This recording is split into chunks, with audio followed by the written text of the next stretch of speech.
Hello friends, இன்றைக்கி நம்ம என்ன பார்க்க போகிறோம்னா, நீங்கள் சிஸ்டம் ஆன் பண்ணுறப்ப இந்த மாதிரி எரர் வந்து கண்டினியூஸாக வந்துகிட்டே இருந்துச்சுன்னா நீங்கள் எத்தனை டைம் வந்து க்ளோஸ் பண்ணிங்கனாலும் திரும்ப வந்துகிட்டே தான் இருக்கும். இது எப்படி வந்து பர்மனெண்ட்டாக வந்து டிசேபிள் பண்ணி வைக்கிறதுனா, அதுக்கு நீங்கள் ஃபஸ்ட்டு வந்து உங்கள் கீபோர்டில் போய்ட்டு விண்டோஸ் 6 வந்து ப்ரெஸ் பண்ணுங்கள். அதில் வந்துட்டு gpedit.msன்னு டைப் பண்ணுங்கள்.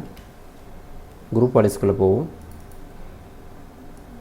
இதில் லோக்கல் கம்ப்யூட்டர் பாலிசியில் ஃபஸ்ட்டில் கீழே இது பார்த்திங்கன்னா அட்மினிஸ்ட்ரேட்டிவ் டெம்பிள்ஸ் இருக்கும். இதை வந்து கிளிக் பண்ணிங்கன்னா அந்த ஏரோவை கீழே வரும். அதில் வந்து சிஸ்டத்தை வந்து கிளிக் பண்ணும்.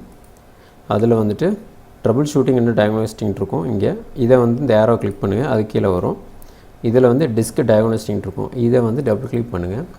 அடுத்து அப்படியே ரைட் சைடில் வந்துட்டு இதில் வந்து டிஸ்க் டயக்னோஸ்டிங் கான்ஃபிகர் டு எக்ஸிக்யூட்டிங் லெவல்னு இருக்குல்ல, இதை வந்து டபுள் கிளிக் பண்ணிவிட்டு இப்போ டிசேபிள் கொடுத்துட்டு அப்ளை ஓகே கொடுத்துட்டு உங்கள் சிஸ்டத்தை வந்து ஒன்ஸ் ரீஸ்டார்ட் பண்ணிவிட்டு செக் பண்ணிங்கன்னா அந்த எரர் வந்து வராது. பர்மனெண்ட்டாக அது வந்து டிசேபிள் ஆகிரும்.